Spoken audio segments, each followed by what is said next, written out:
Hi, I am Gasu, and this is the second preview of the Gaze framework. Today I'm going to show you how MenuStates works, which are a little more advanced than simple animation states. But before, I'm going to answer a few questions I got from the first video. So the first question was, what's the main goal of the framework? The main goal is the development of an indie game that I'm currently doing with my friend Red Fox. We are going to refer to this game from now as Legacy, which is the working title. So Gaze is a part of the development of Legacy, but also Legacy is like a proof of concept of the framework itself. So if the framework can do a game like Legacy, it won't work at all. So that's it.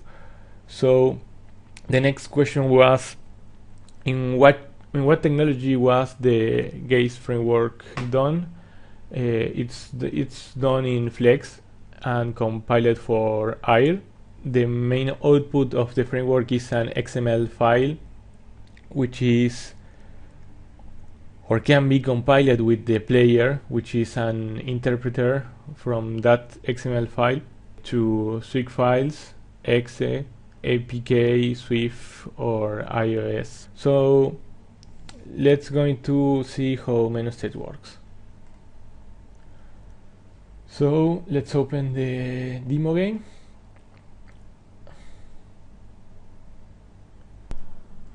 Let's open the state flow, and I'm going to create an animation state from the last video.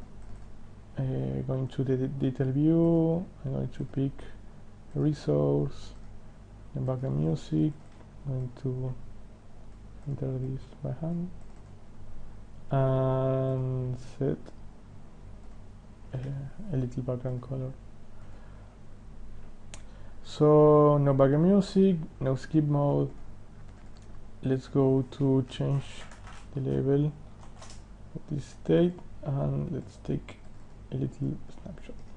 Now I'm going to create the most basic structure for a menu, which is the menu state.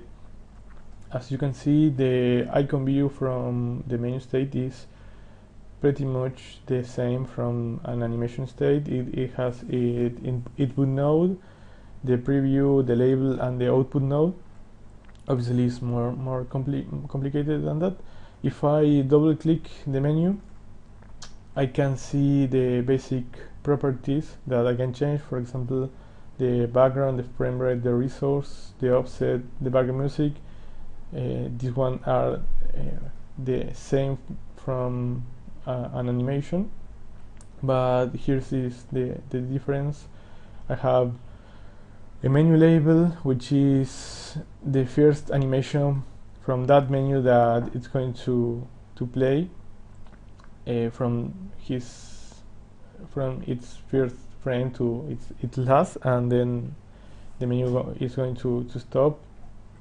So before setting any of these properties, I'm going to show you how you can make this kind of resource in Flash. So let's go to Flash. In this library I have two resources. One is a movie clip, which we are going to use it in a menu, and the other is an animation. So let's open the menu, and this is a very basic movie clip animation, where you can see I have different kind of labels. For example, show menu, click start, click how to play, click back, click credits. So one very important thing of this kind of resource is that they don't have any kind of code. I don't want animators have to code or put action script in these resources.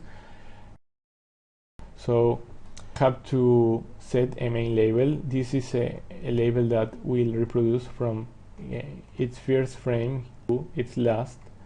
So this will be the first animation to play, and the framework will stop the state in this current frame. So in this frame I will have these other objects that are buttons, as you can see. And the other thing, apart from frame labels, the animator has to set instance names for these buttons. For example, this button is named credit button btn, this one is how to the start button, and I have another frame label for other kind of animation. For example, when I click on the start button, I expect that reproduce an animation before give to another state. So I will click to the start, it will reproduce this frame label. I click on how to play and it will reproduce this one. And in this one we can see we have another button that is the back button, which is not necessarily in our main label, it's on the label. The framework will also know this button exists, and we have also this click to credits.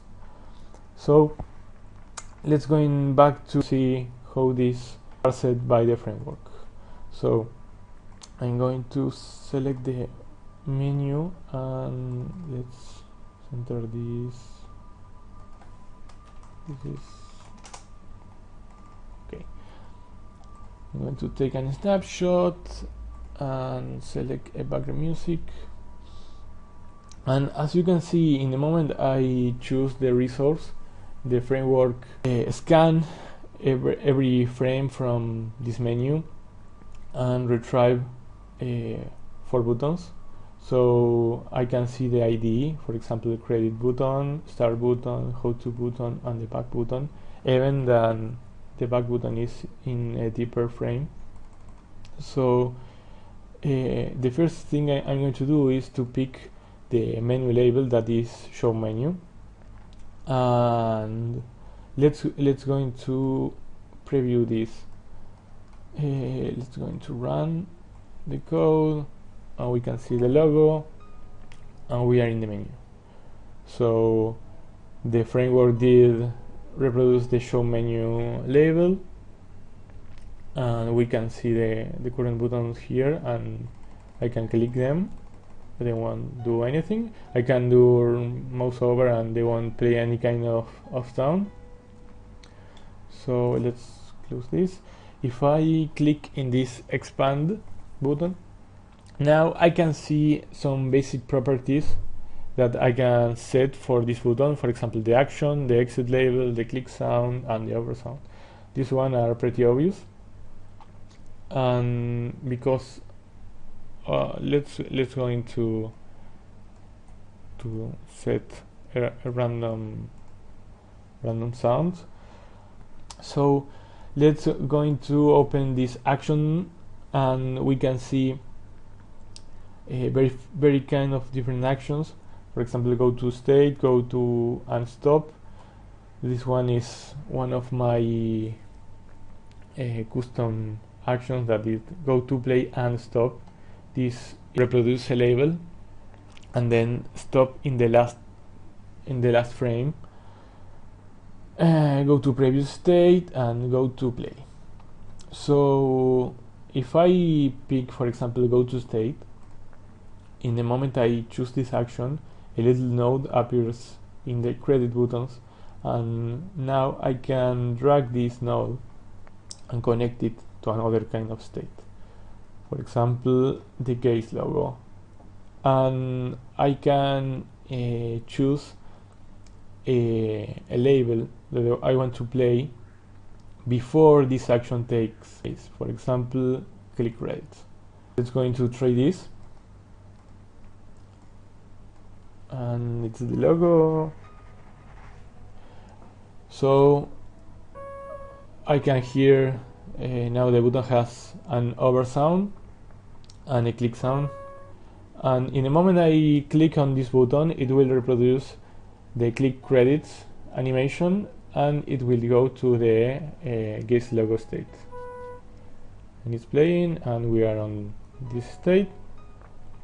So let's configure the buttons and create another animation. With this will be the credit animation, and I'm going to pick this one, set this over here, and going to change the frame rate to a lower frame, like 15. And now I'm going to set the create buttons to this state, and this animation state will go back to the menu. And no background music. Let's go into add an skip mode. Now we have the start button, which we're going to go to another state. This will be the guy's logo, and the exit level will be click start.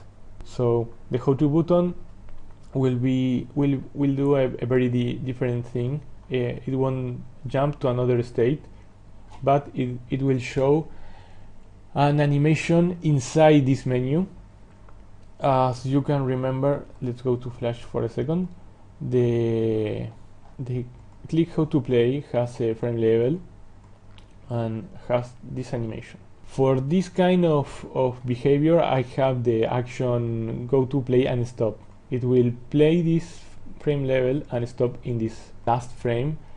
So in this moment, in this state, we can configure this back button to do another thing, like obviously back to a previous frame. I'm going to pick go to play and stop, and let pick click how to play, and back button I want to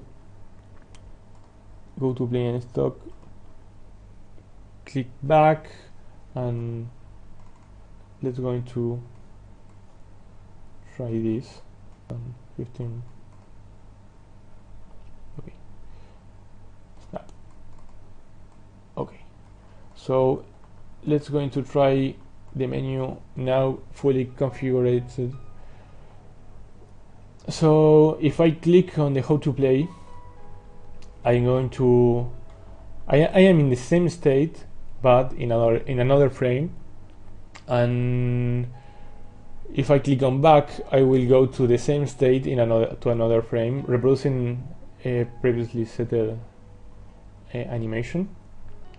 So let's go into click on credit, and we are in this state, and as you can see, these credits are selectable, and that's bad, obviously. So let's go to Flash. Let's go to open the credits animation, and I'm going to change some. I don't want the credits to be selectable. I'm going to save. Okay. Now if I press F5, I will refresh the new resources, and if I go to credits again, now the text won't be selectable, and I can skip this state with mouse click and go back to the menu. And the only button we have left is the start button. I click it, it reproduces the current animation, and go to the case logo. This was the second preview of the Gaze framework, how MenuStates works. I hope you liked it. Any questions or feedback are welcome. Please feel free to share this video to anyone you think might be interested, and like it. And thank you for keep up this long. Bye bye.